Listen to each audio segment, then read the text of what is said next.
Welcome back to BK Nothing But Nets podcast. I am joined with my co-host Dylan, Nets Press. Not a ton of news to get into, but I want to do probably a quick show today. But the Nets preseason schedule got released. We can make of that what we will, with what we expect. And also, really interesting article by Fred Katz of The Athletic on, not really on Cam Thomas, but he was the main talking point and the most intriguing talking point, an article written about restricted free agents and what general managers would offer him. And it wasn't great for Cam. Give me your thoughts on the preseason real quick. Did you look at the schedule? And how's everything going, Dylan? How you been? Doing well. Can't complain. A bit disappointed in the preseason schedule, just simply because I will be waking up at the ass crack of dawn for 2 games like an idiot. We have a 7 a.m. game and an 8 p.m. game that is not fun, especially coming on a Friday and a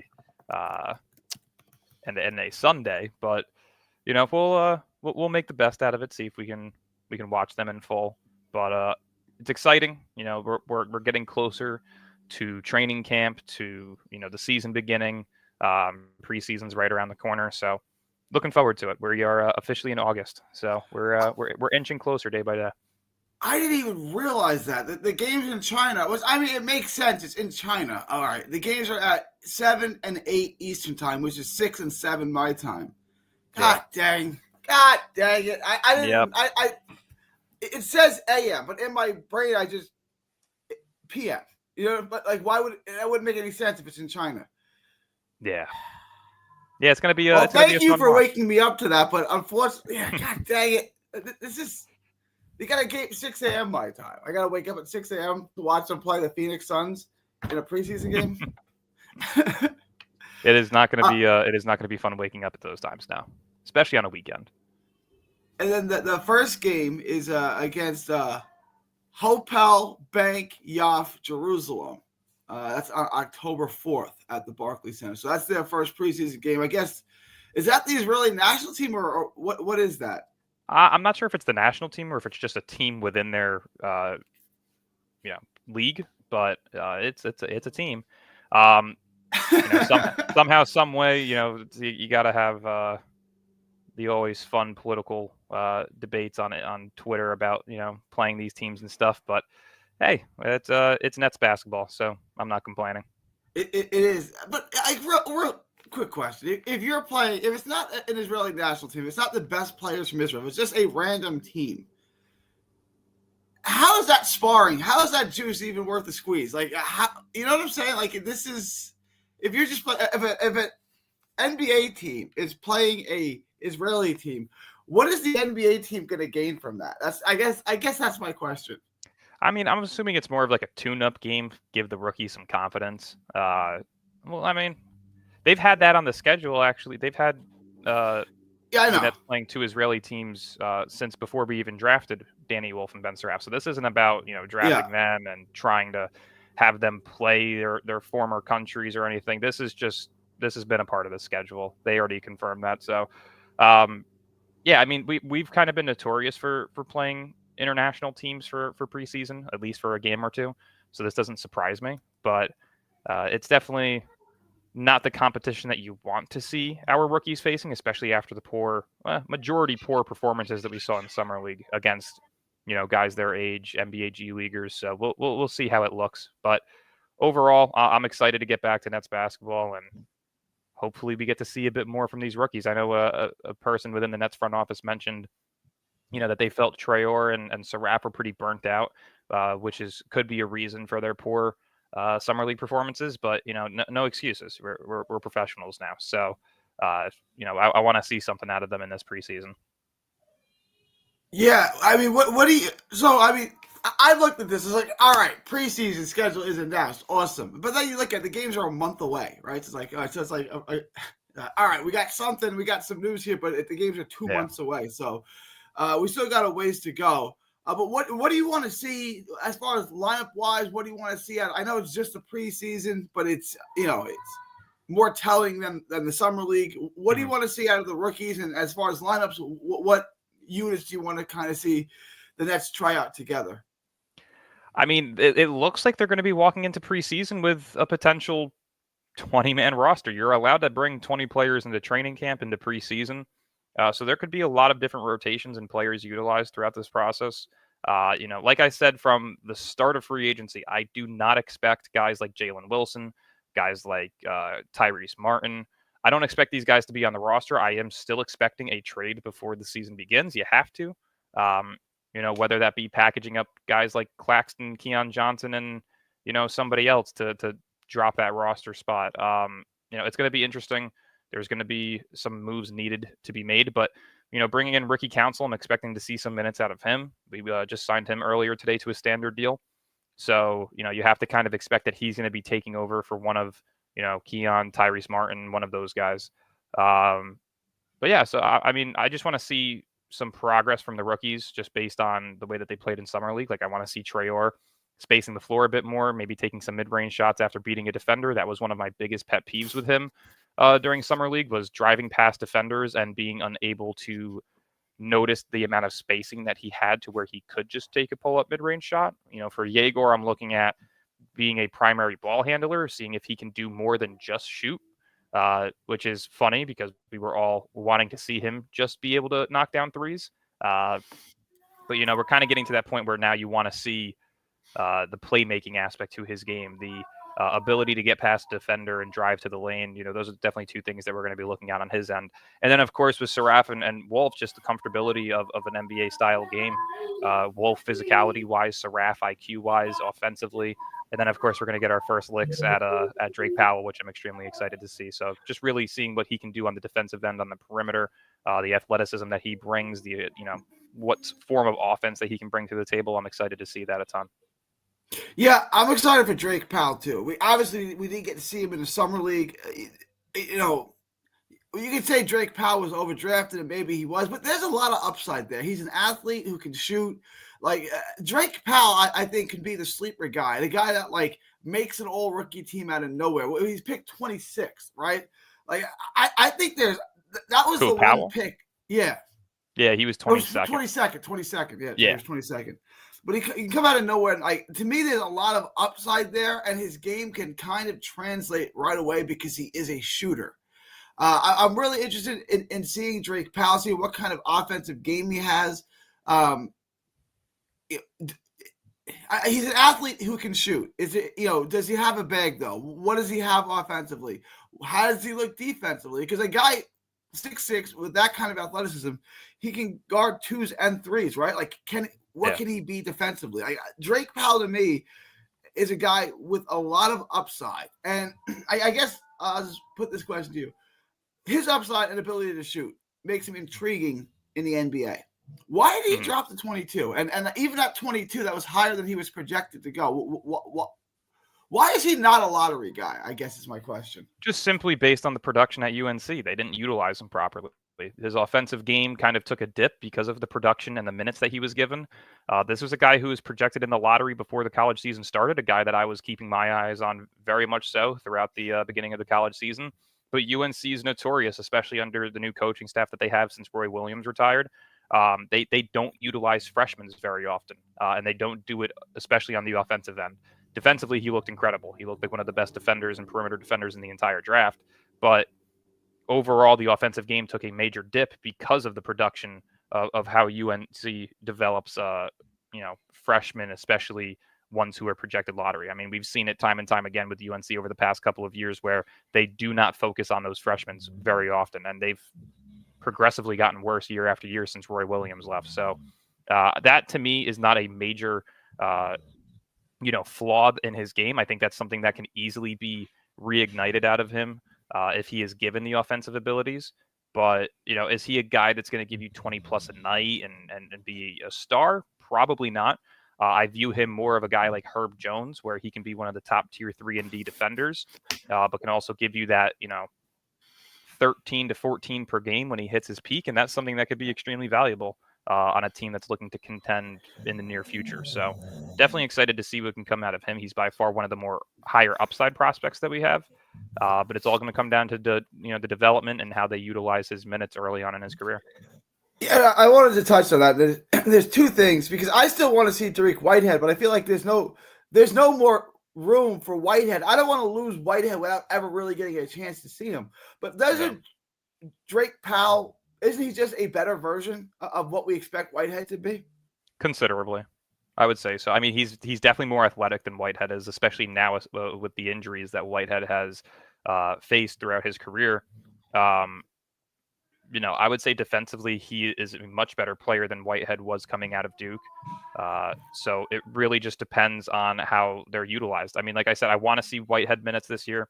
Um, the only issue that I'm seeing right now is with Terrence Mann and Zaire, you're kind of clogging those minutes to be able to utilize both of them off the bench. Definitely one of them will be playing. But it's going to be tough to see them. Like ideally, you would want to see Powell at the 2, Whitehead at the 3. Maybe like Clowney off the bench. But again, you got to find minutes for Mann, who's making $15.5 million over the next 3 years. It's not like he's going to get DNPs. So it'll be tough at first, but hopefully they figure out a way to utilize those minutes and find the proper timing to get a lot of these rookies, second year, third year guys some minutes. As far as the preseason, I think the preseason to the Nets is far more important than it is to most teams, right? Because the Nets, like you said, are going to carry a football-sized roster into the preseason, which I don't fully understand. But let me take a step back. Keon Johnson, Tyrese Martin, and Jalen Wilson. Why are they here? Seriously. Like, we know what they are. Tyrese Martin's like 27. Jalen Wilson's 24, 25. Why are they here, Dylan? Like, what possible upside do we have in bringing those guys back? Yeah, I mean, I think Keon and Drew Timme have definitely earned their roster spots. The problem is Drew that Timme and Keon to the side, but Wilson, Tyrese.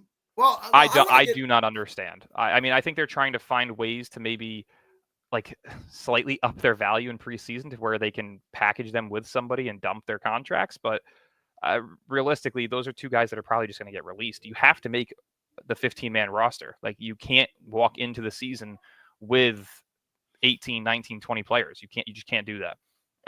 It's going to be very tough to get rid of 5 players. You're now in a position where you just brought in Ricky Council to a standard deal.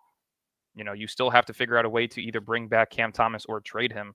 There's a lot of moving pieces that are still not done with what the Nets need to do to compile that final roster. So there is going to be a lot of things going on. Like I said, I think Jalen Wilson, I think Tyrese Martin, those are two guys that are going to get released. But then why not just do him a solid and release him now and let someone else? So this way they can find someone. Yeah, I know. I agree. I don't understand the process of walking in with 17, 18, 19 guys. But yeah, with if Cam Thomas resigns, you have 19 players in the roster. You have to drop 4. So you have to think 2 of them is going to be Wilson and Martin. You have to think, a potential Nick Claxton trade is on the move. Like what are you going to do? Release Ben Surratt because you just drafted him? That's useless. Well, is that what we're hoping? We take Claxton and one of these, like, is that we're going to take Claxton and one of these guys like Wilson and then trade like Claxton and Wilson? But like, what? Mm-hmm. Why would like? My hot take is one of Sharp or.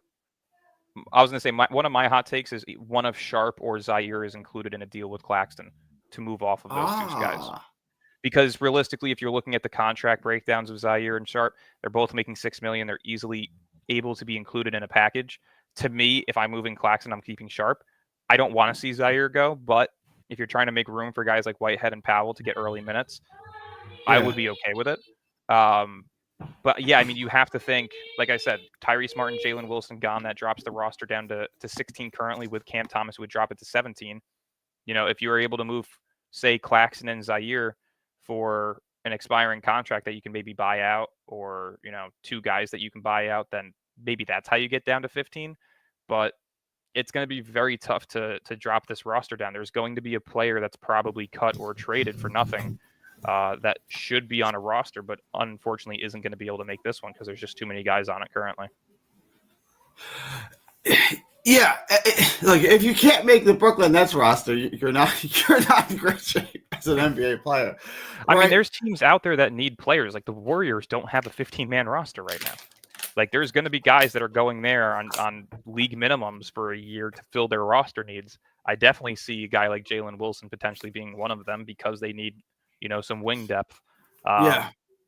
So they'll find spots. It's just going to determine whether or not they're going to be on two-way deals or if they're going to be getting standard contracts from teams like the Warriors who need roster spots. So it'll I be don't mean interesting to to see how it plays out. disparage Keon Johnson or Jalen Wilson, but I don't understand. Or Keon Johnson gives you some gritty defense. Let me just focus on Jalen Wilson. What does he offer an NBA team? Like, what am I getting in him that says, okay, this guy needs to be on my? I mean, look, there are thousands of excellent basketball players out there. There's 450 jobs in the NBA. Like, how does he get one of them? I truly don't understand. Me neither. I mean, it's not a knock on guys like Jalen and Keon, but when you're looking at 5 rookies, they have standard contracts. They're going to be on the roster, right? Whether it's playing in the G League and filling up a roster spot or being on the bench in the NBA. Like they're going to, that's already 1/3 of your roster, right? You have Nick Claxton as of right now. You're trying to bring back Cam Thomas. That's 7. You have Michael Porter Jr., Terrence Mann, Zaire Sharp. That's 11. Like, there's a lot of positions already filled to where guys like Keon could be released because he's on a 1-year non-guaranteed contract. You could see Tyrese Martin and Jalen Wilson be released because they're on non-guaranteed contracts. Like, these are the types of guys that are going to get the shit end of the stick potentially because the Nets have too many players on their roster. So, I'm not expecting a lot of these guys whose team options were accepted. I don't expect a lot of them to be on the team next year because there's just no room for them, whether they earned it or not. It's going to be very tough. And realistically, Keon's probably the one that gets screwed the most here because you already have 3 guards that you just drafted, potentially bringing back Cam Thomas. You have Terrence Mann, Drake Powell, who could play the 2 and 3. There's really not a spot for Keon long term. So to me, if I had to pick 3 guys that are likely to get released, it's probably Keon, Tyrese, and Jalen Wilson, because I think Drew Timme's earned that roster spot over Jalen Wilson to play that 4, the power forward and a center spot. So I definitely see those 3 getting released, though, before the season begins. This has been a take that I've, had a lot on Drew Timme. I've compared Drew Timme to the guy that you run with at the rec, right? You're like, I don't want to run with this guy. This guy sucks. And then you play with him. It's like, all right, he's not that bad. And then, like, the more you play with, I want to run with that guy. And that's kind of what every test you would want Drew Timme to pass, he's passed. Like, I think Drew Timme is a lot better than, like, I'm not saying Drew Timme is going to be a starting center in this league, but I think he's got a job in this league. I really do. Like, I think Drew Timme is a quality player who can have rotational minutes on most teams. Like, I think he's a decent player. Decent, yeah. Like, is he like the last guy off the bench for you? Probably. But well, can he be a backup center, right? Like, can he be a backup center in the NBA? I don't know. Think he is. I think he can be. I don't know. I mean, he's got the veteran status of, he played 4 years in college where he's of NBA physicality ready. It's just, do you see his skill set being utilized as a 10 to 20 minute a night type of person? Probably not. Does he get those late end minutes where, you're getting blown out by 30 and with 10 minutes left in the fourth quarter and you want to throw him in? Probably. But I don't think there's a full role for him long term. You don't think what Sharp did last year to backing up Claxton, right? Well, Sharp would play 20 minutes a game, 18 minutes a game. You don't think Timme can do that at an NBA level consistently? Probably not. Okay.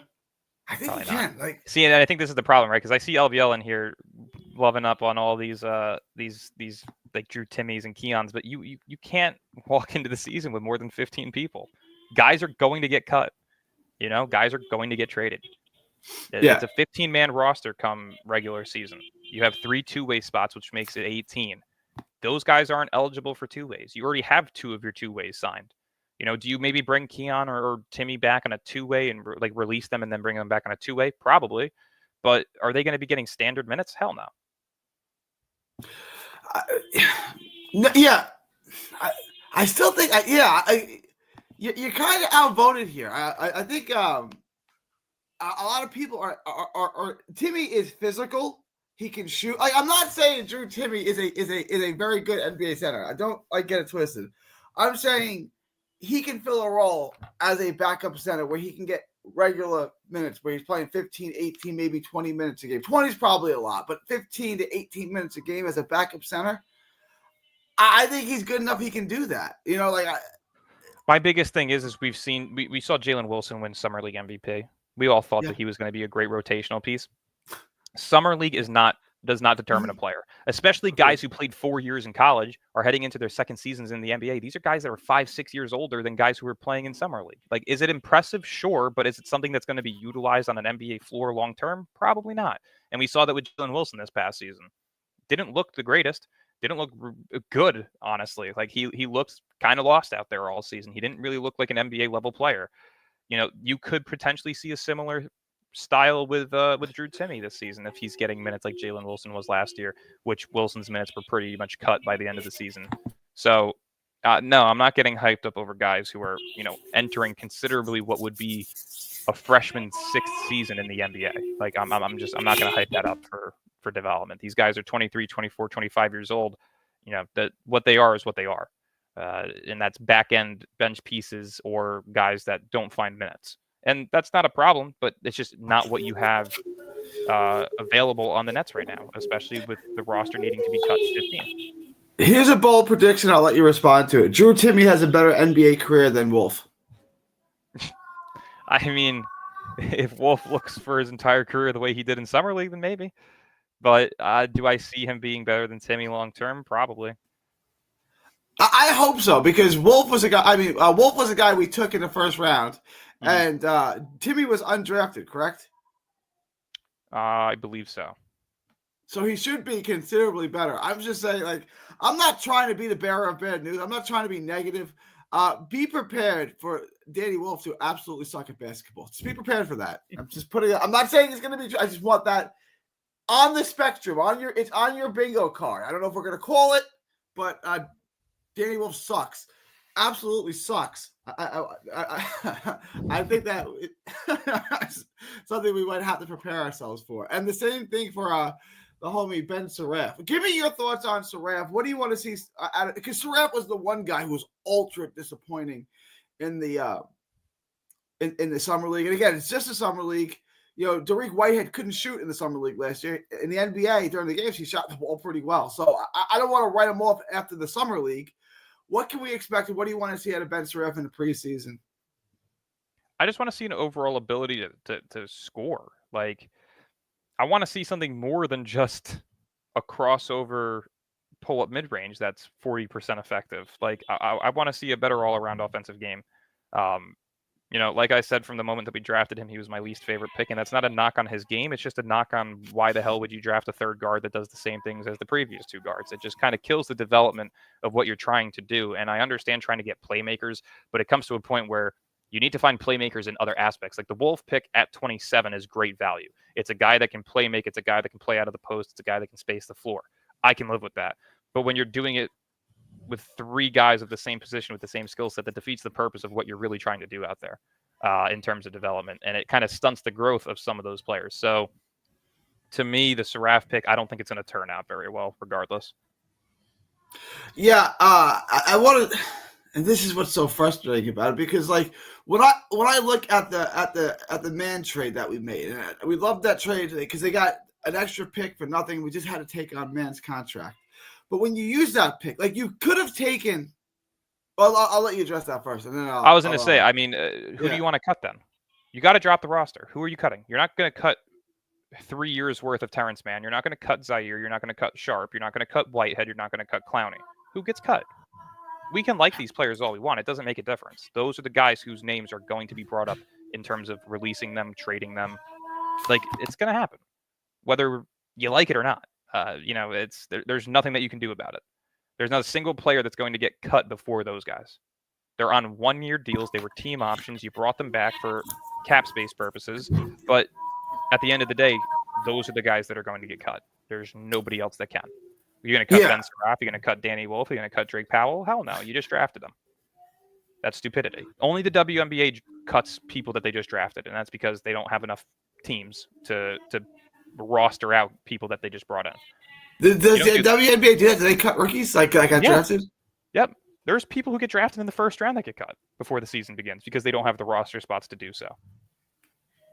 Okay. How many roster spots are there on how many WNBA teams are there, and how many do they roster 15 also? Or I'm not too sure. I'm sure somebody in the comments watches WNBA basketball religiously, so I'm sure they can answer it for us. the ratings, their television ratings, would suggest otherwise. I don't want to dump on the WNBA. But what irritates me is that the WNBA lost $50 million last year, and now they have a TV deal. So they said, "Pay us what we're worth." It's like, well, last year you lost $50 million. So do you want to pay the NBA back the money that you lost them? Like, this isn't even a knock on the WNBA, but to wear "Pay us what we're worth" shirts to then begin airballing threes and missing layups and like what I saw in that All-Star, like there was clips of the All-Star game that I saw, and it was like, my God, you're being paid exactly what you're worth right now based on that performance. It's just you got to be able to generate money. It's a business.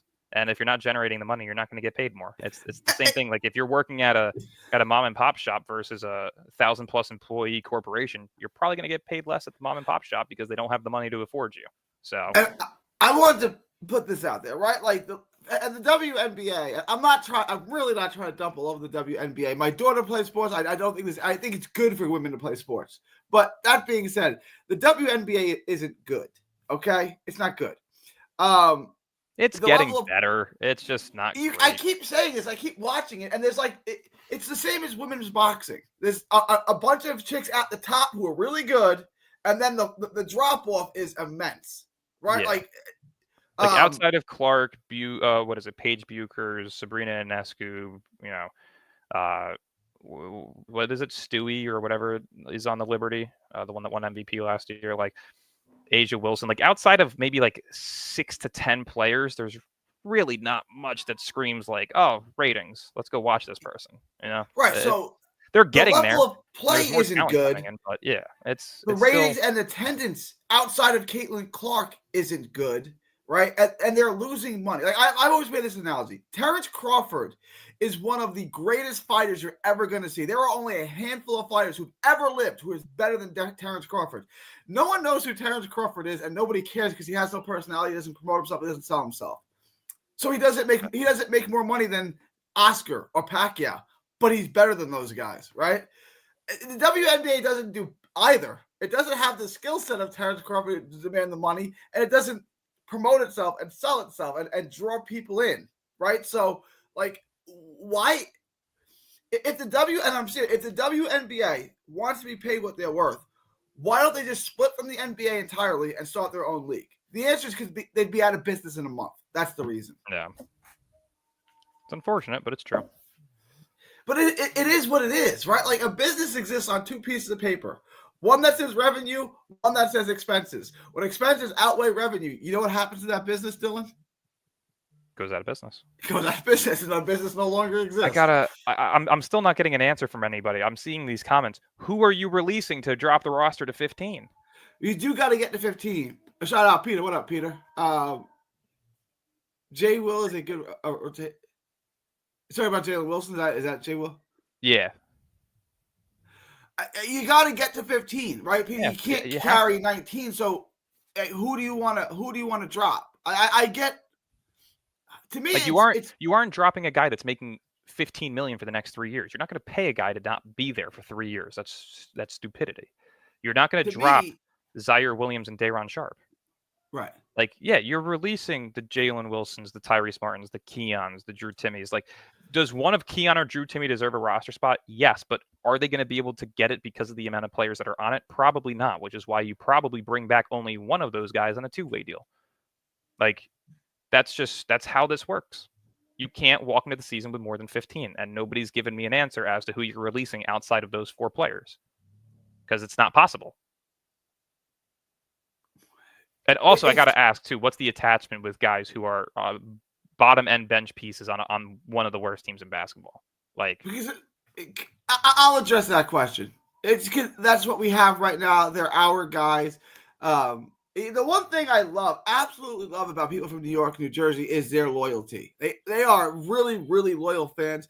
Drew Timmy, Jalen Wilson, these are our guys, and we're going to defend our guys. Now, I don't think it's the greatest business move in the world, but I do really love the loyalty. Like, I do.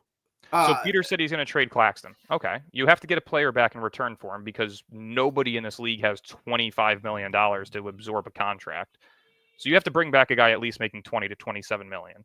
You're probably going to have to take back more money to fill cap needs, which means you're likely to take on 2 players at that point. So now that creates another hole where you add another player that you have to drop and potentially another player that you have to drop. And at the end of the day, you still have 17 to 19 players on the roster. You need to cut 4. Like there's no answer to the roster issue than cutting 3 or 4, if not all of them, between Tyrese Martin, Keon, Jalen Wilson, and Drew Timme. You have to. It's the only way to make that space on the roster to drop it down to 15. The thing I wanted to, the idea, the concept that I'm kind of flirting with here, I don't know how real it is Jalen Wilson, Tyrese Martin play well in the preseason. We trade them to someone else for a second round pick and an expiring deal. The guy we get on the expiring deal, we buy out. Is that possible? Is that so we get the second round pick and the player, and we just buy the player out? Yeah, I would say so. I mean, it's not out of this world. Like I could see Keon and Jalen Wilson being packaged for a second round pick to a team that has roster spots and needs to fill them. Like that doesn't seem unrealistic. But again, like you're gonna have to get rid of 3, if not all 4 of them, because you have to create the roster spots.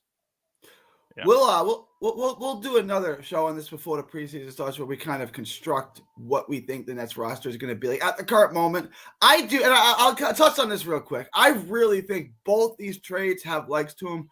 I really think Claxton to Boston, where we get Anthony back, and Jaden Ivey for Cam Thomas. I think both of those, especially the Jaden Ivey trade, I think both of those trades have legs to them. Like, if I had to make a book on it, I would make it even money that we get Jaden Ivey for Cam Thomas. I really think that's happening. We're going to transition to Cam Thomas in a bit. But what are your thoughts on the reality of those 2 trades?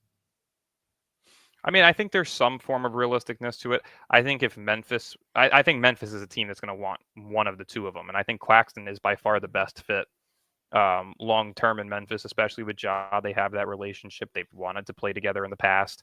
Memphis was a team that was pursuing Claxton 2 years ago when he was a free agent because of Ja. To me, I think Claxton in Memphis is probably the best package that you can get in return for him. You can get 2 guys that are on 2-year deals who match up with the Michael Porter Jr. contract in the time that you want to, improve that cap flexibility. Or you can get a guy like, Brandon Clark, John Conchar, and maybe you can even throw in a G.G. Jackson. You can give them 3 or 4 players where you can give up, Keon Johnson, Jalen Wilson, Nick Claxton. Like, you can do that. Even Zaire, if you have to throw him in there, that makes sense. So I think that Memphis is a team that definitely should make a move before the season begins, especially with Jaren Jackson hurt. I don't think they're going to want to put full trust into Zach Edey, just in terms of the defensive liabilities that he can cause on the perimeter. I think Claxton's a nice mixture of, being able to guard the perimeter, but can also guard inside the paint when he has the help defense available. So I think Memphis and Claxton makes the most sense as of right now. And I do agree. I think Cam Thomas and Detroit makes a ton of sense. It makes a lot of sense to add that primary second option scorer next to Cade Cunningham, who can play, make, can rebound, can defend at an all-star level, but it also gives that true offensive threat next to Cade to where it opens up the floor for both of them. We're on to Cam. To me, like, if Detroit could put Cade and Cam together, boy, that's going to make life easy for Cade. Like, that's going to make Cade's life super easy. Yeah. And, like, Cam's a guy who demands a double team. Cade's a guy who demands a double team. You can't double team both of them. Like, to me, it is a very nice fit. Yeah. It's a drop. It's a drop in terms of defensive production from Ivy, but it's a step ahead of the offensive production from Ivy. So it kind of cancels each other out, right? And when you have 2 wings like Ron Holland and Ausar Thompson, who are great athletic defenders, I think that cancels out what Cam Thomas struggles in. I think it's a perfect fit for them long term. The next, we're on Cam Thomas. I want to stay on this Cam Thomas train right here. Mm-hmm. There was an athletic article by Fred Katz where he had 16 GMs evaluate what they would offer Cam Thomas. 8 of them wouldn't offer him more than a 2-year deal. Yep. 8 of them would offer him a 3-year deal. The most common offer was 8 years, 2 years, 15 million per. So basically, exactly what Sean Marks offered him, right? Yeah. This didn't bode well for Cam Thomas. I want to bring this up, and we'll get to Cam Thomas. Mikal Bridges, old friend, Mikal Bridges, just signed what I think is the most insane contract I've ever seen. 4 years, $150 for the Knicks. If he's worth $37 million a year, we had Bridges. We have Cam. If Cam's looking at that, what's he thinking to himself?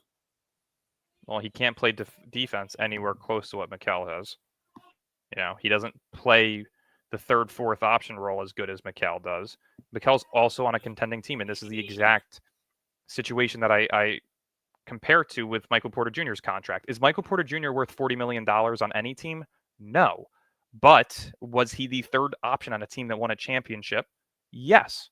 So what do? You pay to win.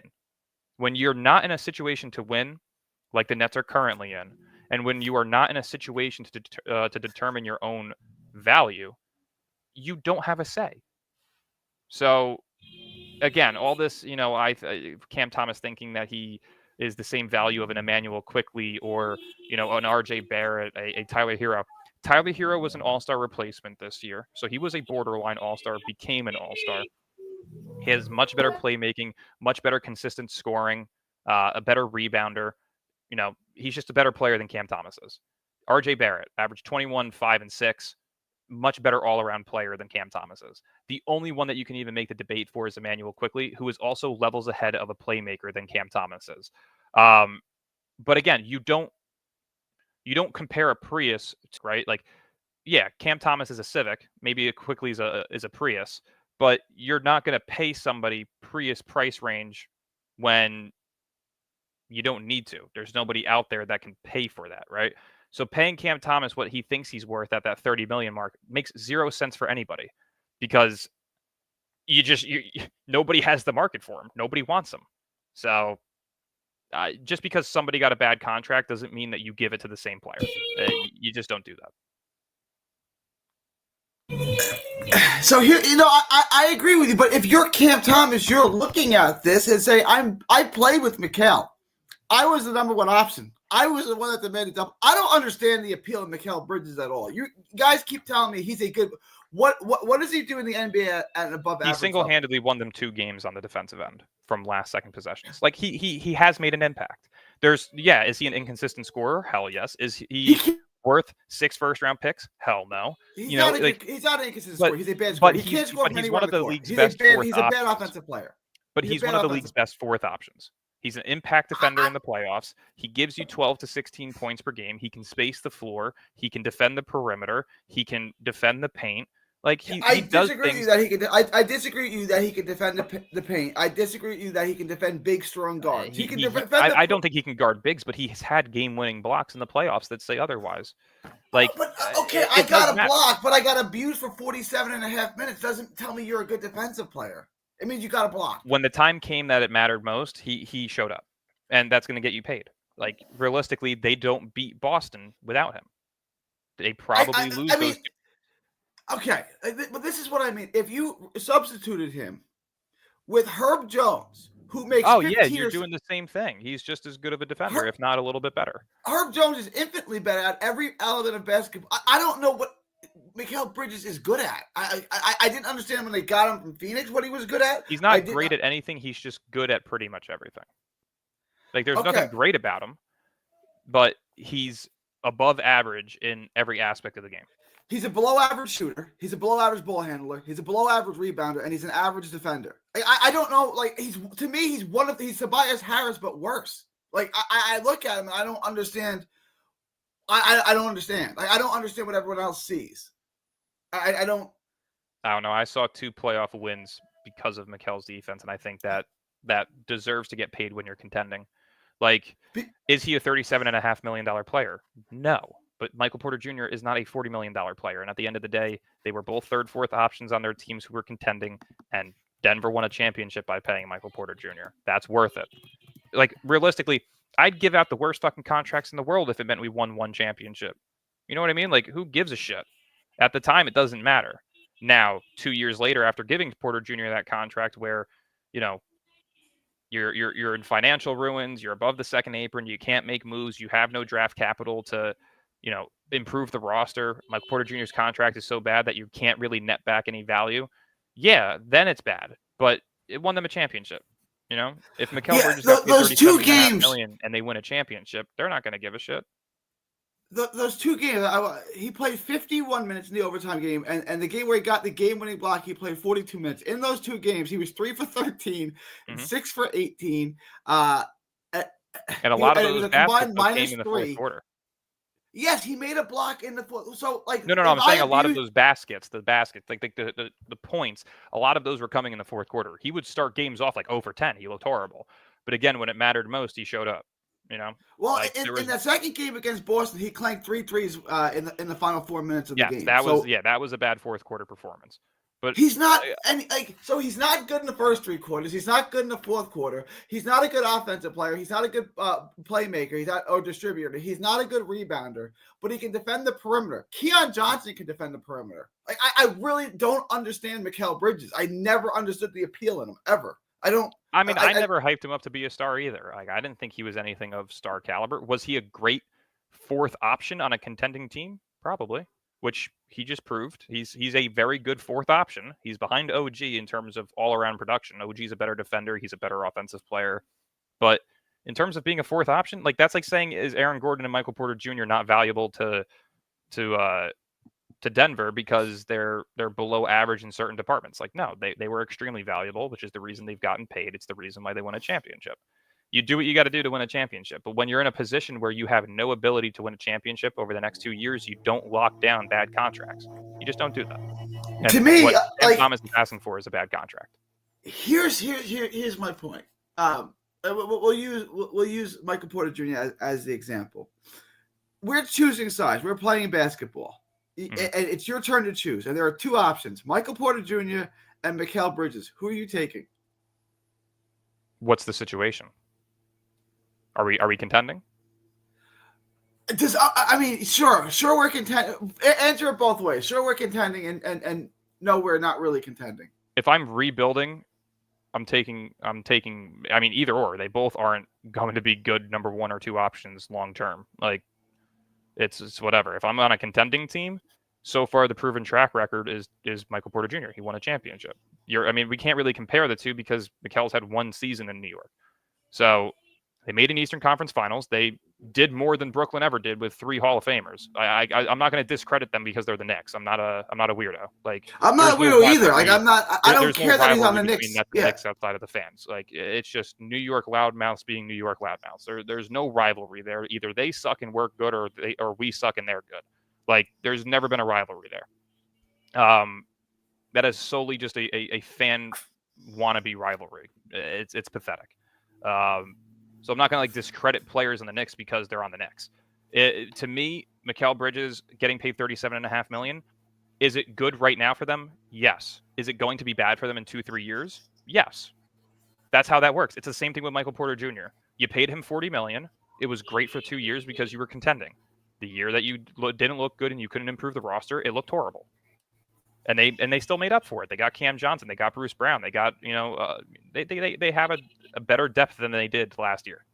So it's working out for them. Yeah, I think Denver's going to be the team that comes out of the West this year. It's possible. OKC is going to be a problem, but yeah, I would say Denver is at least the second best team in the West. I don't disagree. Right? Yeah. It's going to be tough. OKC is just getting better, and it's going to be tough to contend. But to be fair, no team that's won a championship since the Golden State dynasty has even gotten past the second round. So history would tell me that OKC is not going to go back to the finals, right? Yeah. If that's the case, well, who are you picking to go to the finals?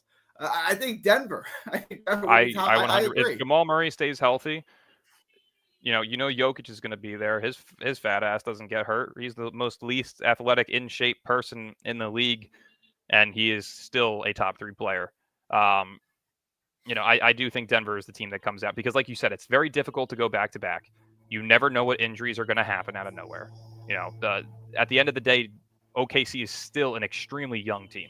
They got Topic coming in to take on major minutes. They may be playing Thomas Bryant or Thomas Sorber some minutes. Like they have very, very young pieces, and they also have the potential to see a veteran like a Lou Dort, or now at this point in their career, a veteran like SGA or Caruso. If one of those guys go down, that's a huge difference. It's not like if Chet or Jalen Williams goes down, because they're still very young and inexperienced in terms of deep playoff pushes. They just got one this year.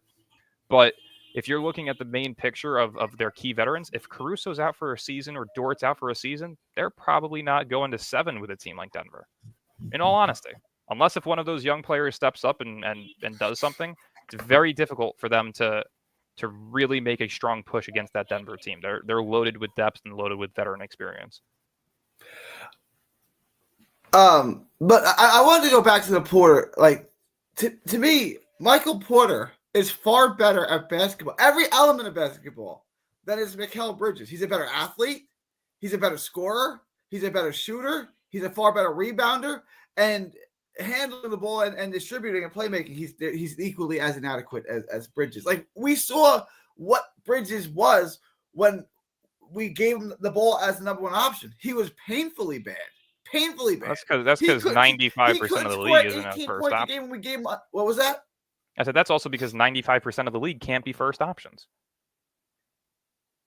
You know what I mean? Like, I'm not going to shit on him because he wasn't a good first option. He was never meant to be a first option.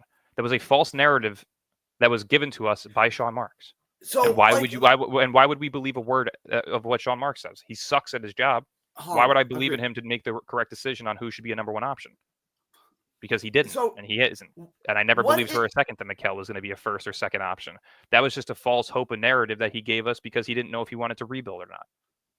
So what is his role? Like, he's a fourth option on a contending team. And again, is Michael Porter Jr. or Aaron Gordon, whoever you want. Explain to me his role on the Knicks as far as what is his game? What do the Knicks want from him? He's a perimeter defender. He guards one of your two best players. He can space the floor. Is it consistent or efficient? Sometimes not. Sometimes it is. Doesn't really matter. But you got to respect. You can't let him shoot open threes. I agree. Yeah. Yeah. Like he has a role. It's a fourth option. It is a mixture of a Michael Porter Jr. and an Aaron Gordon, right? Sure. So Gordon's the better defender. Porter Jr. is the better scorer. You mix that into one, you have a lesser version of Mikal Bridges. That's what you get. But he's still a fourth option. His role is basically Drake Powell, but he's not as athletic as Drake Powell.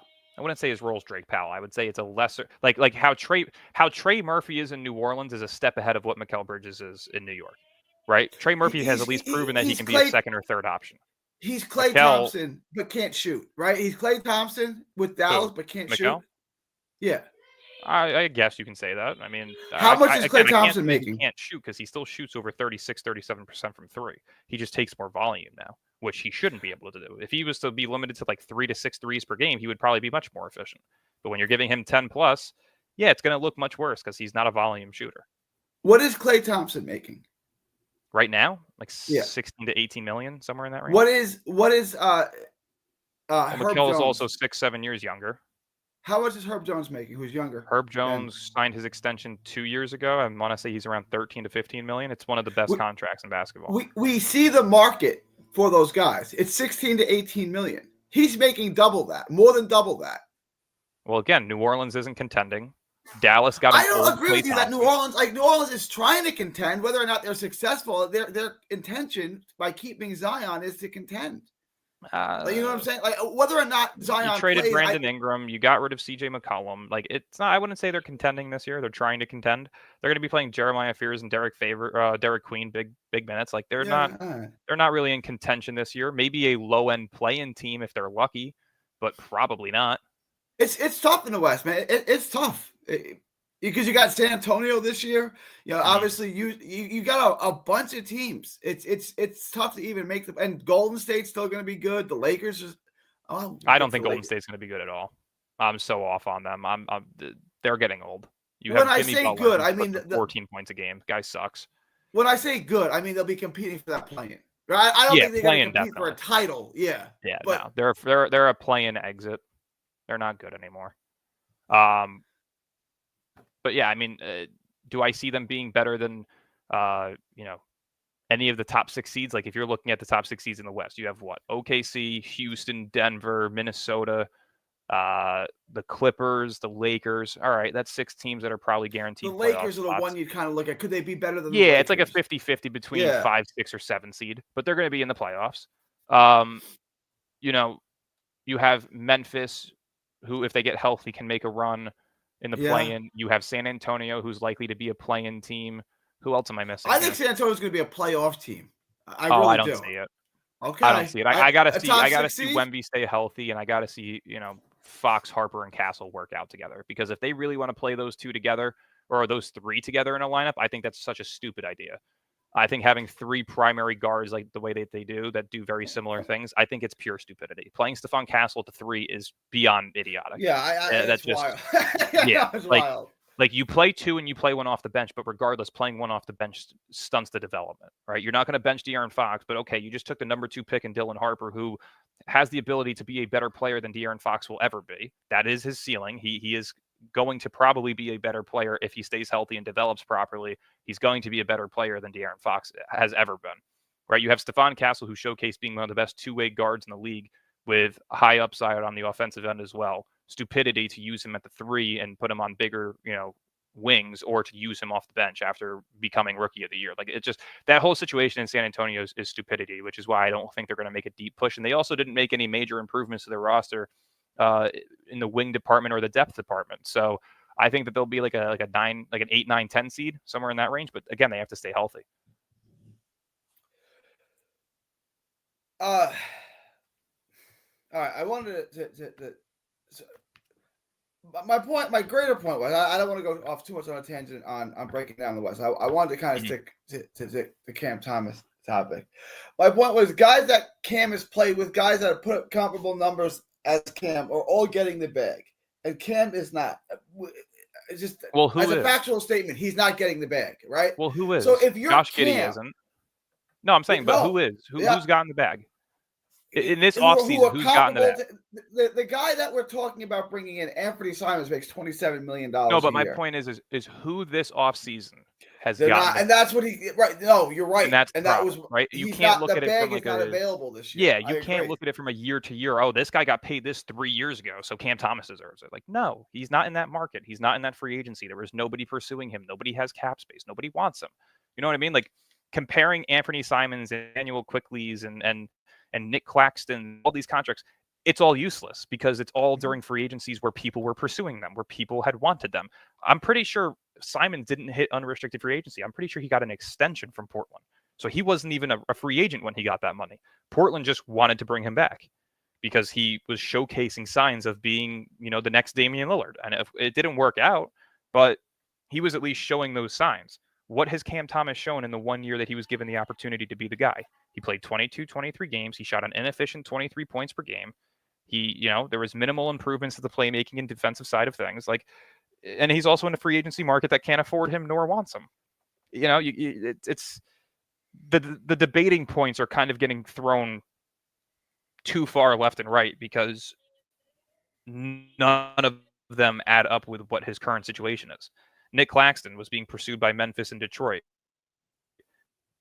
You know what I feel like? I feel like Cam Thomas is that guy that every girl says, "Oh, don't worry, you'll find a nice girl who likes you," and no girl wants him. Like, I kind of feel like that's Cam Thomas. Like, yeah, he's good. Do you want him? Absolutely not. Like, I kind of feel like that's the position that Cam Thomas is in right now. Like, yeah, he's good. Do you want him? I don't want him. No, someone else can have. Like, the way that he's trying to sell himself is probably turning off a lot of people.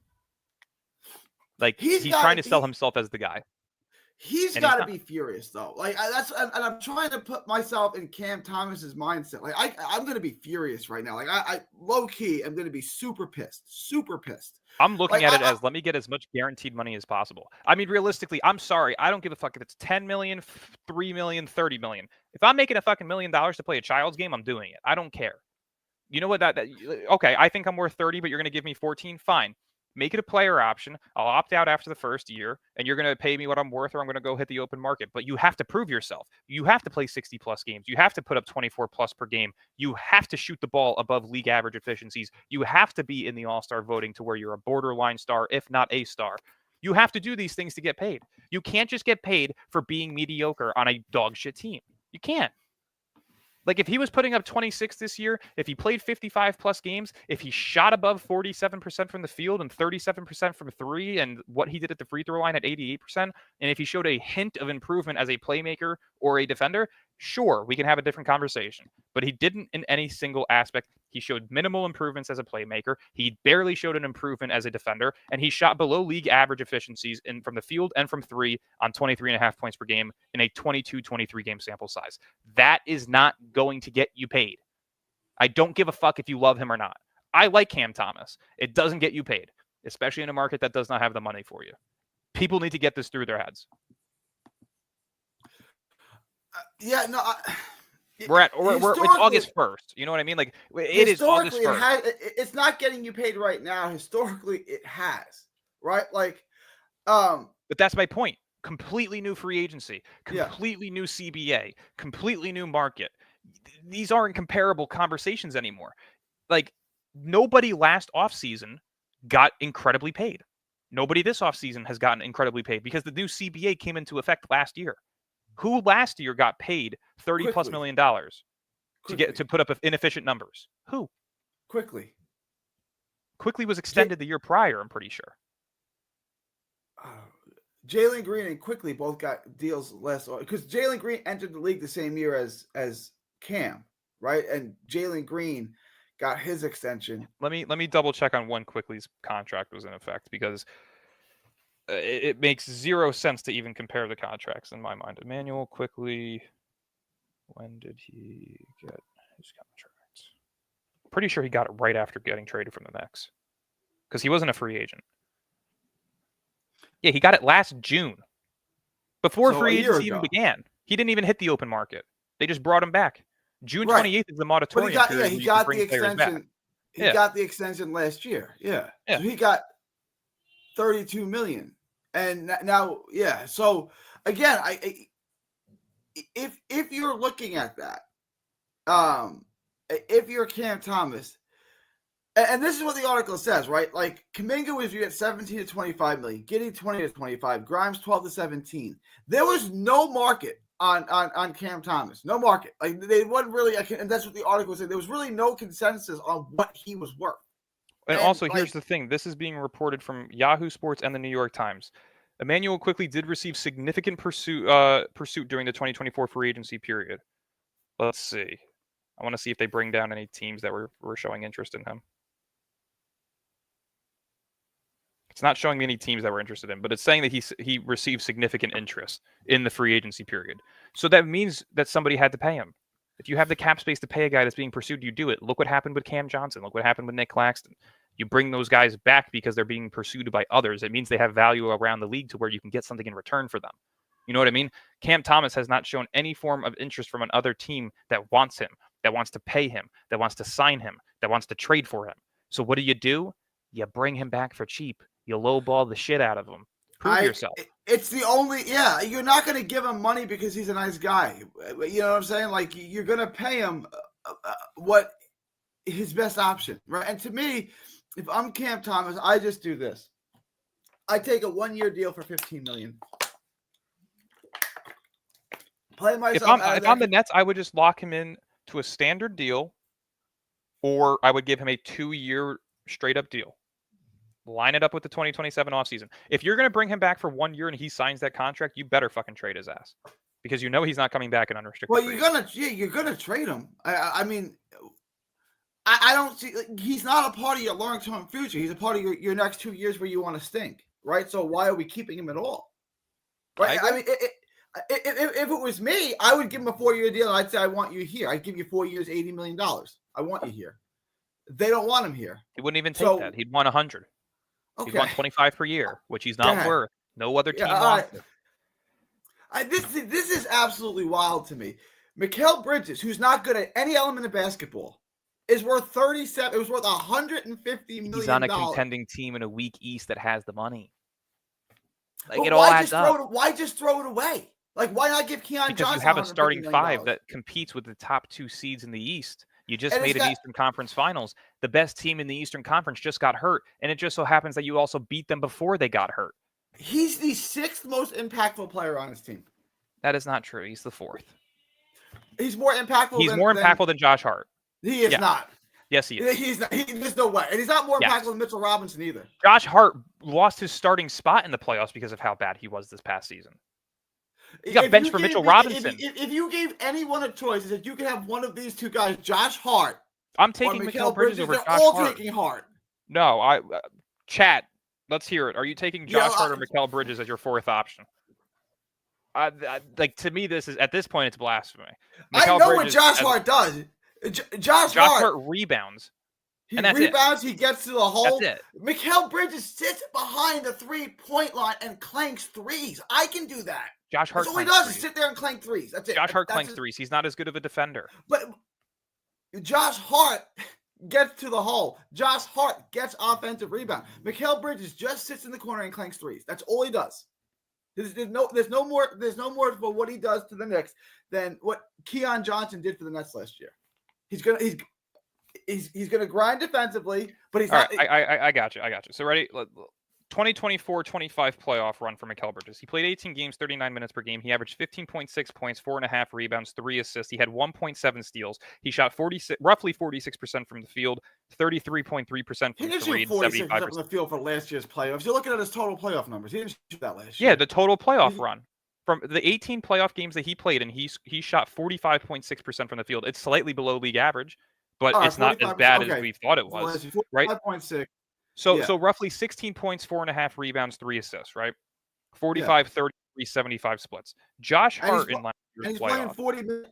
No. Josh Hart had a bad playoff series. He averaged 11.6 points, 8.8 rebounds, and 4.4 assists. He shot 47% from the field, 37% from 3, 77% from the free throw line.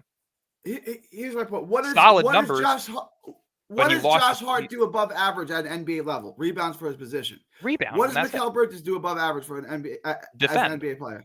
He's an above average. I don't know how you can say this when we saw him for a year and a half be a horrible defensive player with the Nets. Like, how do you keep saying that? Because again, when you're put in a position, you come into the league as a 3-and-D defender role player. Your primary target is to shoot threes when you're open and defend. That doesn't take a lot of energy outside of the defensive end. When you're then put into a position to be the number one defender and number one scorer, that takes a lot of effort out of you. You don't see LeBron James at the age of 40 anymore playing both ends of the floor. Why? One, he was robbed of a defensive player of the year, and he pretty much gave up on defense. He's even admitted to that. And two, as you progressively become a more offensive player, you're going to get tired more and more. If you want to play 35, 40 minutes a night, you have to take a back end on something, whether that is scoring or that is defense. LeBron chose defense. He stopped playing defense. Same thing with Luka Doncic. His fat ass gets tired because of how much offense he puts up. He can't play defense. Mikal Bridges, when he started getting more offensive reps, became more and more tired on defense. His defensive production dropped. You know what I mean? As a fourth option, it's the perfect role for him. He's one of the best third, fourth options that you could probably ask for on a contending team. Just like how Michael Porter Jr. and Aaron Gordon were one of the best third, fourth option duo punches that you could have asked for in Denver at the time. That's just how it works. I don't. Yeah, we are just like at a complete stalemate here with this. I don't value him at all. I have no value for him. Like, to me, he's a back end rotational piece that offers me no value. Like, I think that's pure blasphemy. I don't like Mikal Bridges, and I don't think he's great, but I don't hate him that much. I think that's crazy. I don't hate him. I just look at him, and he can't handle the ball. He's not a good shooter. He doesn't rebound well for his position, so he's a perimeter defender. Okay, like, that's what he is. He's a perimeter defender. He's a 3-and-D guy minus the 3. Okay. And he can't really look at it that way. Yeah, but look at it that way. You kind of just proved the point. A 3-and-D guy on the Denver Nuggets got paid $40 million 3 years ago. Who are you talking about? Bridges is Michael Porter Jr. He rebounds exceptionally well for his position. But he rebounds exceptionally well, but he's not as good of a defender as Mikal is. And he's of similar level. We'll get to watch him every day, like we got to watch Mikal every day. Yeah, we'll definitely see if there's an improvement. Mikal is a great defensive player. What was that? I'm not saying that Mikal's a great defensive player. At one point in time, he was. When he was in Phoenix, he was a great defensive player. There was a reason that he was in Defensive Player of the Year conversations. There's a reason why he made an all-defensive team. He was a great defender. The offensive production that he had to take on fatigued him on the defensive end. Whether you want it as an excuse or not, That's just how basketball works. The more effort you're putting in on both ends of the floor, the more your production drops on one side of the floor. That's just how it works every year. Um, and now he's in New York. His offensive production has dropped, but he's now just getting back into a defensive system that he has to relearn. Is he a great defender anymore? No. But is he an above average defender? Yeah. Could you say he's of borderline star defensive ability? Yeah. It's like how we all have these debates with Cam Thomas. Is he a borderline star? I personally don't think so. A lot of people do, though. Same thing with Mikal Bridges. Is he a borderline great defender? Sure. Is he a great defender? No. And then you think otherwise. That's what I'm saying, though. Like you gotta. It depends on what the value is here. But you got a fan there. I think the fans were the listeners were agreeing with me on Drew Timmy. I think they're agreeing with you on Bridges. I don't understand And that's the appeal. beauty in debate. I don't understand the appeal in Mikal Bridges at all. I was so happy when they got rid of him, and then I would have traded him for anything. You want him, you can have him. I don't value him. I value Mikal Bridges like Sean Marks values Cam Thomas, which is to say, not at all. I mean, listen, I can see where some of the issues are with Mikal, but again, they did something that we didn't do with 3 Hall of Famers. They made an Eastern Conference Finals. I can't bullshit it. In 1 year and a stupid trade, they made it further than we did with 3 Hall of Famers. They're doing something right. You got to pay that. You got to make it long term. They did. They also added Karl Anthony Towns. So I want to put how valuable Mikal Bridges is in perspective. Realistically, in terms of value on impact on winning, you have Brunson, you have Cat, you have OG, you have Mikal, you have. I would probably put Mitchell Robinson over Josh Hart personally, just because I think he's better. I would put him over. He's actually a good defensive player. Like, he actually impacts the game defensively. Like, he does what we. Yeah, but Mitchell Robinson can't guard a stick at the perimeter. You know what I mean? Like, true. Yeah, he's a very good shot blocker, but he's also a guy that gets into foul trouble very easily. He's also a guy that's injury prone. He's got his issues. So when you look at, like, in terms of the value on impact on winning, Mikal Bridges plays 82 games a season. Yes, he's fatigued at times, and yes, he looks like shit on both ends of the floor at times. But is he better than OG Anunoby? No. Is he better than Mitchell Robinson and Josh Hart? By far. I don't agree with that at all. I think he's the fourth most impactful player on test case, right? Because Mitchell Robinson, you're right. His flaws are glaring. Yeah. It's like Mark Williams. Mark Williams, realistically, if he was healthy on Charlotte, is probably the second option over Brandon Miller at this point in time. I mean, he was putting up 20 and 10 games left and right when he came back for that 4-6 game stretch. And guess what? Then he got hurt again. Like, Mark Williams is a dominant player. He can probably impact the game of winning at a better value than current day Brandon Miller could. But who's healthier? Brandon Miller was out for the season, of course, this year, but his rookie season, he was more valuable because Mark Williams was hurt and Brandon Miller was healthy. You have to, when you're looking at the impact on winning in terms of value, you have to look at availability, the style of play, and where they fit in their specific roles. Mikal Bridges by far is not a first or second option. It never is, never has been, never will be. But you put him as a fourth option behind Jalen Brunson, Karl Anthony Towns, OG Anunoby. Yeah, he looks really good. To me, but then why don't you just get a bunch of depth pieces like Denver did by getting rid of Porter, right? They were able to get depth pieces. I would rather because we don't know if that's going to work yet. We don't know if that's going to work over there yet. Look at Boston. Boston had. Let me circle back because this was my point. So before you traded for Bridges and Cat, you lost to Indiana in 7. Okay, then you bring in Bridges and you bring in Cat. And the net result is you go from losing to Indiana in 7 to you go to losing to Indiana in 6. Yeah. I don't know. Maybe he's not that impactful. No, I just don't think they had the right coaching and depth at the time. They added some depth this year. They have a new coach. You're probably not going to see guys playing 45 minutes a night. You know what I mean? Like, it takes a toll on your body. We've seen time and time with the Knicks that players come playoff time get hurt. Jalen Brunson has gotten hurt in the last 2 playoffs. Karl Anthony Towns got hurt midway through the season this year. You know, like, these guys are getting hurt. OG Anunoby was hurt for an extended period of time with the Knicks so far. These guys are getting hurt because they're not being utilized properly. This is why injuries happen. They have a new head coach. They have some added depth. To me, it's a battle between them, Cleveland, and Orlando. for the East this year. I don't think Boston's going to be in that conversation with Tatum out. I don't think Milwaukee's going to be in that conversation past the second round, even if they make it out of the first round. Who else is out there? Atlanta could be a dark horse. But outside of that, there's really nobody. Philly has to stay healthy and prove themselves. They haven't done that. Toronto, is Brandon Ingram, Scotty Barnes, Emmanuel Quickly going to be a good fit? We'll see. Are they a play-in team? Certainly. Detroit hasn't improved. I don't see them being anything better than a 5 through 7 seed, right? So it's like, who's really out there to compete with the Knicks, the Cavs, and the Magic? And that's it. It's a battle of who's healthier at the end of the day. You have a new coach who's not going to kill you in terms of minutes, and you also added some depth. Say Orlando loses a Paolo, a Franz, or a Bane, Knicks probably beat them. Say the Cavs lose a Garland or a Mitchell, the Knicks probably beat them. So it's going to be a toss-up between those three and who's the healthiest at that point in time. Sure, yeah, health is going to be a major factor. And I'm not saying I don't think the Knicks. I'm not a Knicks hater. I'm really not. I don't hate the Knicks at all. Right? Yeah, I'm one of those people. I'm a basketball fan. Like I'm a diehard Nets fan, but I'm also a person that just loves the game of basketball. I'm not going to shit on a team because I think of a rivalry. The only team that I will ever shit on, it's because I hate the entire city, is Boston. I'm a Yankees fan. I hate the Red Sox. I am a Steelers fan. They cheated us out of a playoff spot with the Patriots. I don't like the city of Boston because of their fan base and because of their teams. I just don't like them. That's the only city of sports that I will ever purposely shit on, whether it's bias or not. Now, Knicks, 76ers, I don't have hate for these teams. I don't like Joel Embiid, but I don't hate the Sixers. I don't think Jalen Brunson is the greatest point guard of all time. I think he's a foul baiter, but I don't hate the Knicks.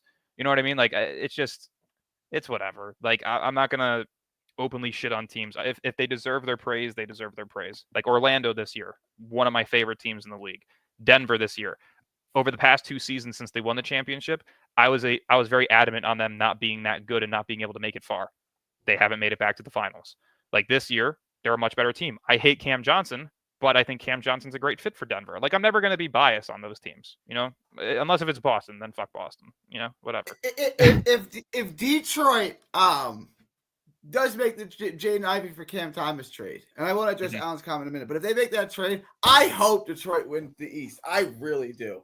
Like, I would love to see Detroit win watching Detroit win the East is kind of like being like being an NFL fan and you want to see the Browns or the Jets do well. You know what I mean? Like, or you want to see the Lions win the Super Bowl.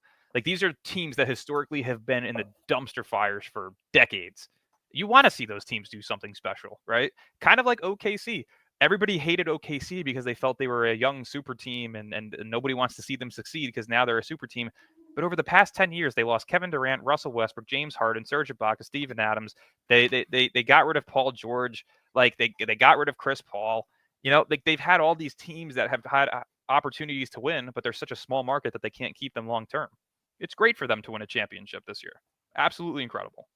It's great for the league. You need small market teams to start winning and overpowering some of these, bigger market teams, especially if you want the league to start appreciating small market teams. Like the Nets aren't considerably small market in terms of marketability and financials, but they're a small market organization in terms of, history of legacy. Yeah. Like when you look at the NFL, if you look at the NFL, the Steelers, I'm a Steelers fan, so I will continuously use them. They are a small market franchise in terms of financial cap space.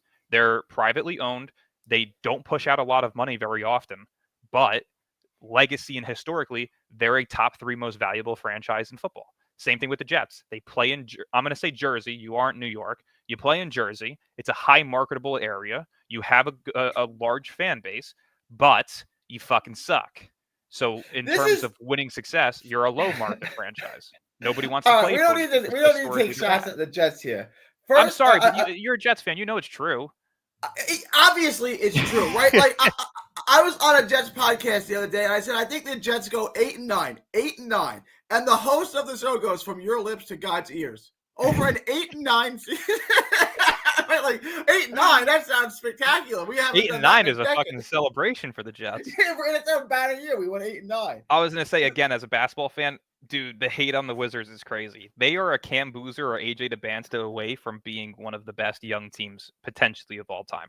Like, think about it. And I'm not saying like in terms of success, but in terms of just the excitement that could bring a fan base. You would have Bub Carrington at the 1, Trey Johnson at the 2.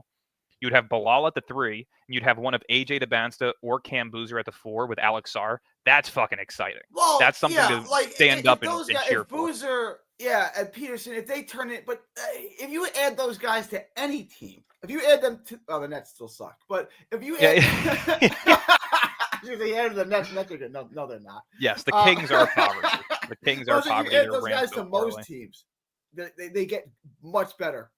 Yeah. You know, I don't like Washington the way, but this is my commitment to you. This is my promise to you. I watch 2 NBA games a day. I watch the Nets and then some other game, right? Yeah, I watch about 3. I have 3 screens on at all time. I'm gonna watch Washington regularly. I'll watch them at least 20 to 30 times next year. Interesting. I think if I just had it, like, I was gonna say we're already so sidetracked at this point, we might as well stay on it. Like, if I'm picking 3 teams that I really want to watch this year, just in terms of youth, I'm probably watching Charlotte. I'm gonna probably watch San Antonio. And then I would probably say Washington. Like, I'm not a Trey Johnson guy, but I want to be proven wrong. Like, I love being proven wrong because it doesn't happen very often. And that's not cockiness. That's just, I put a lot of work on my end in terms of studying players, the way that they play, the way that they fit, to where a lot of the times I'm not wrong. But I would love to be proven wrong on Trey Johnson because he was a guy that I put in my 6 players that I would not draft with a 10-foot pole if they're available at any pick that we have. That was just my opinion. But so far in Summer League, he's looked solid. He's looked like he can be a great floor spacer, a solid defender. Can he be a guy that develops that second aspect of being a very good defender or a very good playmaker? Who knows? But Washington's building something exciting over there. If I was Washington, again, this is my opinion, there was rumors that they had been wanting to move to Virginia, but the league wasn't allowing them to because Washington's such a high tax state and they don't have the financials to keep it going. I'd relocate them. I think a relocation would be huge for them. Build a new fan base, be in a better spot, and just come in with this rebuild team and take shit over. Like they have the ability to if they get a top 3 pick for sure. I do think Atlanta's vastly improved. And Allen is a guy, he's a Jets fan too, and he hates his own team usually. But he hates his own team and is very pessimistic. And he's optimistic on I think this is going too far, but I do think Atlanta's in good shape. The only way that Atlanta comes out of the East is if the team that they face in the ECF is injured. Do they have the ability to compete with a team like Cleveland? Yes. But in terms of the overall offensive production that Cleveland has, they probably beat them in 5 or 6. Like, meaning Cleveland beats Atlanta, right? Orlando, you got Jalen Suggs, one of the best 2-way defenders at the guard position. You have Desmond Bane, another great 3-and-D defender that can space the floor at a 20-plus point per game rate. You got Franz and Paulo, who are all-stars. And if you keep a healthy big man in Mo Wagner or, Wendell Carter, that's a guy that can guard an Onyeka Okongwu. So, to me, every matchup possible favors Orlando against Atlanta. Even in terms of the Trae Young, Jalen Suggs matchup, Suggs matches up very well with him defensively. Trae Young can't guard people. And that's not a knock on Trae Young. I think Trae Young's an all-star. I think he's been disrespected for many years. But he's just not a good defender. And then again, New York. New York's a tough defensive matchup. You got OG, and then you're getting switched on by Mikal, and then you're getting switched on by Josh Hart, and then you drive to the lane and you're getting fucking blocked by Mitchell Robinson. Like, it's a tough team to get by defensively. So yeah, I mean, bearing an injury, I don't see Atlanta making it out. I could see them making the second round though, for sure. I think a second round. I think they get bounced out in the first, but a second I could see. I could see them beating Milwaukee if they somehow are able to face them. Like, say Milwaukee's the 4th or 5th seed and vice versa, Atlanta's the 4th or the 5th seed. I can 100% seeing Atlanta beat them. If Jalen Johnson and Onyeka Okongwu are healthy, you got top-tier defenders and Nickeil Alexander-Walker who can also space the floor. You have one of the best defenders in the league in Dyson Daniels. That's a very, very solid foundation. You got Ricochet, who's going to be taking that second-year leap, hopefully. I don't hate what they have going on there. Ty Jerome went to Memphis. I thought he went to Atlanta for a second, but yeah, I mean, Atlanta's got a really good depth. They just don't have that true secondary star yet. Now, can Jalen Johnson take the Paulo leap? Who knows? He's very similar, just more athletic. But yeah, it really depends on the health of Jalen Johnson. And yeah, they have Porzingis. If he doesn't have AIDS and he's healthy, could be something special there. And then one other thing I wanted to address, then I want to switch back to Cam Thomas. You're a Jersey guy, and I respect that. And you said the Jets are from Jersey. All right, fine. You Would you play in also? MetLife. It's it's like Hey, you're from fucking New Jersey. Hang on. Same thing with the Giants. Do the Cowboys play in Dallas? I don't know. They don't. They play. Okay. They play in Arlington, which is in Tarrant County, so it's closer to Fort Worth than it is Dallas. Do the 49ers play in San Francisco? I don't know. I don't look into other teams like that very often. Like, I know of the Jets and the Giants because they lived right next to me. I know of the Steelers. Let me make my greater point. The Dolphins don't play in Miami. The Redskins don't play in Washington. The Commanders don't play in Washington. The Cowboys don't play in Dallas. The 49ers don't play in San Francisco. The Bills but they don't play in the state. Like you can't say it's well, no. Washington doesn't. Washington plays in Maryland. Yeah, Maryland and DC are like right next to each other, so they try and New York and New Jersey aren't. New York City and New Jersey aren't. I mean, shit. If I knew that the I'm trying not to say Redskins because it's just that's what I think of them. But Washington, I didn't know they didn't play in Washington. That's interesting. So yeah, I mean, to me they're Baltimore. To me they're Maryland. Yeah, you're the Maryland, whatever you want to call them today. But we don't name teams after the state they play in, except for Arizona. I can explain that in a minute, right? I was going to say Pittsburgh plays in Pittsburgh. Yeah, the older teams. The older Chicago plays in Chicago. I was going to say, doesn't the Texans play in Houston? Yeah, they used to. Yeah, they still play in Houston. Yeah, like Miami, it's a Tampa. Those teams Miami plays in Miami Beach. Tampa plays Miami in Tampa. Gardens, which is a half hour from Miami. Yeah, Atlanta. Play in Orchard Park. Falcons, they play in Atlanta. Yeah, it's majority of it's like it's like a split 50-50. It's more of like where you can buy land. Right. But my point is, like, when you're named after the market that you play in. The Jets play in the New York City market. The Giants play in the New York City market. The Cowboys play in the Dallas-Fort Worth market. So they're named after the market in which they play in. And no one names a team after the state they play in. Only Arizona does that. And the reason was they used to be the Phoenix Cardinals. And then they built the new stadium. And in the new stadium, which was in where is it? Wherever it is, they used their tax dollars to Glendale. They used Glendale tax dollars to build that stadium. So the mayor of Glendale was like, "Oh no! You are not the Phoenix Cardinals. You're the Glendale Cardinals." And they're like, "We can't name the team the Glendale Cardinals. No one even knows what that is." And so they agreed on Arizona. Right, and that's how you got Arizona Cardinals instead of Phoenix Cardinals because Glendale, Arizona, paid the taxes to build that stadium. So what I'm saying is, you don't name the team after the state that they play in. You name them after the city, the market that they play in. The Jets and the Giants play in the New York market, just as the Cowboys play in the Dallas market, and the 49ers play in the San Francisco market. Yeah, I mean, I guess so. It'll always be funny. Just because the Jets and Giants both suck, and trying to piggyback on the New York, like that's like the Nets when they were at Prudential and in those other areas, like that's like saying they're a New York team. No, they're not. They're from New Jersey. Like we were all calling them the New Jersey Nets. I respect it. I respect it. Like, I'm also a Jersey guy, so I want to have like my own. I'm a Fort Worth guy, right? And I say, people say, "Where are you from?" I say Fort Worth, and they're like, "Oh, like Dallas." No. Like Fort Worth. It's kind of near Dallas, right? I say it all the time. And like the Cowboys, they play in Arlington, which is in Tarrant County, which is Fort Worth. They don't play in Dallas. I get it. I get, like, I don't even want to call it a little brother complex. I don't live in Dallas. I live in Fort Worth. It is a completely separate city from Dallas. Just like New Jersey is completely separate from New York. They're geographically close to each other, yeah. They're not the same thing. I get it. I do get it. I love how this chat is all over the place now with sports talk because we're just all over the place. I love it. I did see Micah Parsons did just request a trade. So did Terry McLaurin yesterday. He'll be a Patriot or a Steeler. I think the best fits for him is probably the Patriots, Steelers, and Chargers for McLaurin. I think those are three perfect teams for him. But like I grew up, I was born and raised in New York for a lot of my childhood, right? And I became a Nets fan. Why? Because they played in my market as a New Yorker. I could watch all of their games on TV. I could go to their games. You know what I'm saying? They lived in. So, like, were the Nets a New York team? I mean, their entire fan base was basically in Jersey, plus me and LBL. But I mean, yeah, they're a New York City.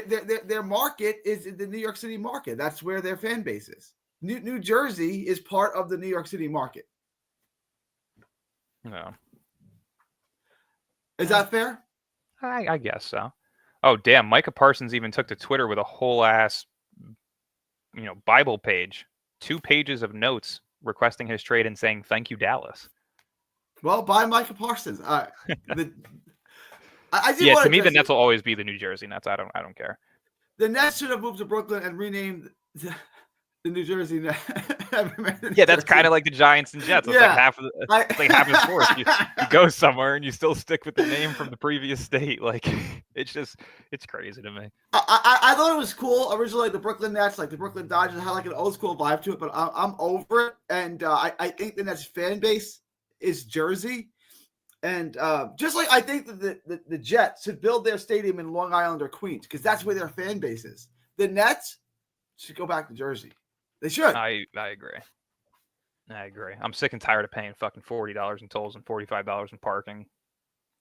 And they haven't dented the Knicks fan base. They haven't. So if that was your goal, the fan base, the Nets fan base is probably bottom 5 in the NBA in terms of the U.S., but it's also top 5 internationally. That's why we also have more followers on every social media platform than the Knicks do. The Nets have kind of come to the understanding that they are never going to build that crazy fan base in New York or in the U.S. because the Knicks are a historical team and they have been raised into families since they became into the league. Now they're pumping all of their marketing and money overseas. That's why you're starting to see more growth internationally and of that nature. It's also probably a reason why they stuck to an international draft. They're trying to build out more of a fan base overseas to generate revenue because they can't do so with actual Nets fans. Because they've never marketed it properly. Realistically, if they wanted to market it properly, they should have stayed in New Jersey. It's your own state. It's your own fan base. They thought that they could go be the Mets to the Yankees, the Jets to the Giants. They thought they could get that niche. Yeah, it's going to take at least 30 more years to be able to get into that range, and you probably have to make at least 3-4 finals and win 1 or 2. Like you have to win to build. You're gonna have to get your own homegrown superstar, which the kids can grow up on. And that can be their guy, right? Like they need a Derek Jeter, an Eli Manning. They need someone. Oh, don't put Eli in there. Stop it. He won 2. I don't think he's any good either, but he won 2 Super Bowls. Yeah, he's probably the most overrated quarterback of all time. Agreed. I agree. I'm not arguing, but I'm saying if you grew up, if you're your age, a little older, and you're a Giants fan, you love Eli Manning. We could talk about how, and I think he's overrated too, but. He's one of the worst touchdown to interception ratios of all time. 2 Super Bowls with him. You love him. Yeah. No, I agree. I mean, he's won games. He took away 2 championships from Brady. Thank God. I hate Brady. They need a Ben Roethlisberger. They need someone who they can go. Watch just develop their whole career. Yeah. Who's their guy, right? Case. Yeah, and then wins. You got to win and be their guy, right? Like, you have to succeed. You can't be bottom tier and expect to build fan bases every year. You can't bring in 2 superstars and then a third. The Cleveland Browns and the New York Knicks managed to do that, though. Yeah. the Cleveland Browns, their fans, God love them. Like well, there's also no other football team in Cleveland. You know what I mean? There's no other team in Cincinnati outside of the Bengals, and they each have their split fan bases. We'll see. So I'm gonna close with this. I got to take off. I do want to close with this. Anyway, we drifted so far off the actual topic, which is fine. But the article was saying that Cam Thomas's contract, 2 years, $15 million per, or $14 million per. Let's say he can negotiate him up to 15. Is actually not a bad contract. Should he just take it at this point? Yes. It's hard to say no, right? I want to give 2 options. Can he just say, I want a 1-year, $15 million deal? And then you can trade me. You can trade me at the deadline to a playoff team. I think the only way that he takes a 1-year deal is if he's taking the qualifying offer, because I think he's going to want to screw the Nets. He's got an ego. I know, but like you got to. If I'm your agent, I'm like, okay, look, both are 1-year deals. One's worth 15 million. One's worth 6. Let's not be spiteful here. What makes more sense for your future, Cam? The 1-year deal for 6 or the 1-year deal for 15? Which one makes more sense for you? You know what I'm saying? Like the 1 year, the qualifying offer. If I'm offering you 1 year 15 million so that I can trade you, not only are you getting 9 million more, I'm also I'm telling you, I'm going to trade you to a playoff team in which you can then go and show the world that you can go get buckets in the playoffs. If you go and show the world that you can get buckets in the playoffs, you're driving up your value. You know what I'm saying?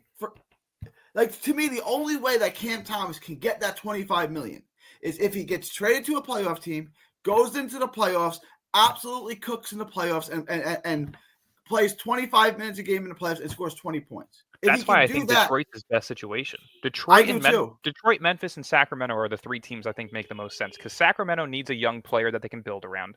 They just suck as an organization in terms of their front office. They're really bad, whether it's with treating coaches right, treating players right. They're horrible. Sacramento makes sense because they need that young player to build around and drive up some fans' hope. Memphis makes a ton of sense because if you aren't looking to compete long term, if you don't think Ja's the solution long term, you would then have Cam Thomas, Jaren Jackson under contract for many years, and a young center in Zach Edey, who you can try and build around depending on what the return is for Ja Morant. And then Detroit makes the most sense to me because they're a borderline playoff team. They did get the 6th seed this past year, but they're also young. It fits the timeline of Cade with Cam Thomas. It fits the timeline with Holland and Asor and Jalen Duren and Isaiah Stewart. Like they have a young roster that fits that system and timeline of what Cam Thomas is. If you can bring him, long term, say 20 to 25 million a year, you're not breaking the bank for him. You already have guys under contract, like Asor's on his rookie deal for another 2 seasons, I believe. Ron Holland's on his rookie deal for another 2-3 years, I think. Like these are guys that they're not going to have to pay for a while. So lock in guys now, compete, and hopefully you can either flip Cam Thomas for a superstar to pair with Cade, or he becomes a star and you just build the roster around those two. But I definitely think Detroit's his best situation long term. I think it's great for just like I think Claxton is great for Boston. Or good. I don't want to say great. He's good. It's a fit. It fits there. Yeah, it's fit. It's a fit. He gets a need at center. Yeah, I think I'm looking at it. If I have to defend your backcourt of Cade Cunningham and Cam Thomas, that's a nightmare. Oh yeah, that really is a nightmare. I don't want to have to blueprint how to game plan that backcourt. That's a disaster for me defensively.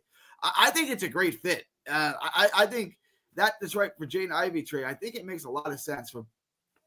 And I don't want to trade Cam. If it were me and I was Sean Marks and you gave me the range, you said you're going to run the Nets for the next 10 years, I would say I'm giving Cam 4 years, $80 million. But that's not what's going to happen. So we can stop living in fantasy world. Cam Thomas is not going to be here long term. So that being said, Cam Thomas, give me Jaden Ivey. Let's see how that looks. And then 1, I'll give you Cam Thomas, and on a good deal. I think we're good here. Like it makes sense across the board, and that's why I think ultimately it gets done. No, I listen. At this point, it's August 1st. I put this out last week. I said that the first week of August there should be a decision on Cam Thomas. It's Friday. I'm expecting some form of decision by mid next week. That's my expectation. That's what I've heard. A lot of these restricted free agents have been trying to hold off until early August. Training camp starts at the end of August, early September. You got to get these guys in. Things are going to start happening here shortly.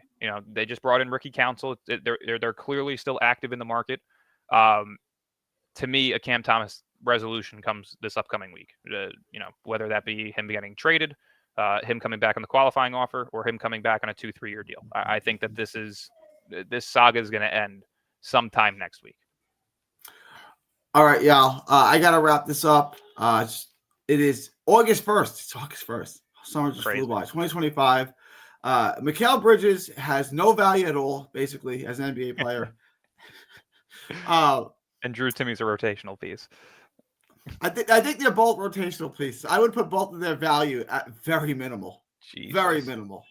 From August, it's August 1st, 2025, from Texas to the world. Thank y'all, and God bless. Later.